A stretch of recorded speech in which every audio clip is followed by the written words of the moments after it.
reimagination and reinvention have been mandatories as we've navigated the last sort of 12, even 18, 24 months.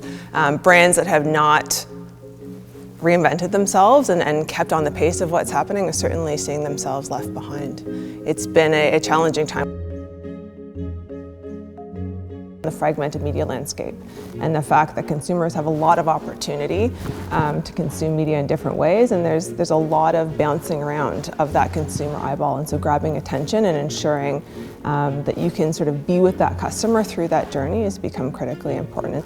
I think the last 12 months have been really interesting because it's accelerated a lot of what we've experienced over the last 5 to 10 years. And certainly in things like digital and streaming TV and connected TV, we're really seeing we're at a precipice. And I think we've talked a lot about those opportunities, and we're really now seeing them come to the forefront in 2023. So if I look back in this past year, streaming TV and digital television, if you look at time spent, it was 2/3 of that of linear TV. That's a massive shift. Ad tech, and the fact that there are now a lot of different opportunities again for digital consumption and certainly finding new audiences, the loss of cookies and what's really that's going to look like, and that certainly has been at the forefront, and I think we're noticing that and trying to find the right ways to combine things like first-party information and certainly shopper signals, and combining those things so that brand can make really strong and informed choices for their customers.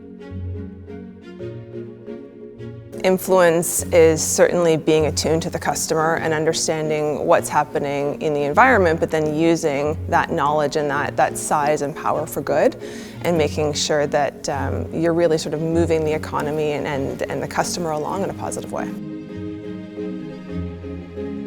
We hold ourselves accountable and true to core Amazon principles, which is around customer obsession and putting the customer at the forefront of all we do, and working back from that to ensure that we maintain and earn that trust.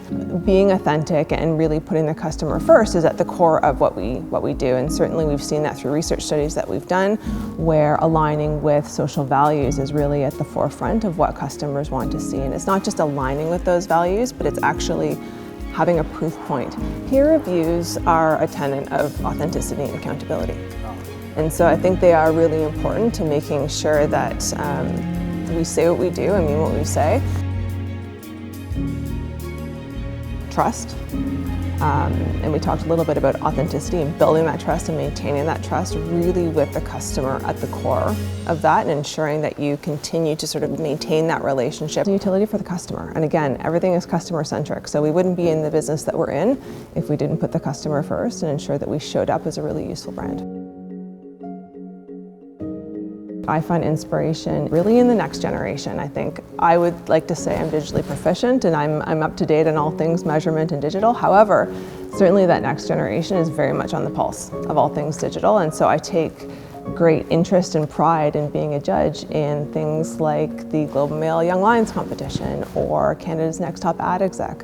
I'm constantly inspired by the way that next generation of talent is observing what's happening, and I love to bring that into the work that I'm doing as well.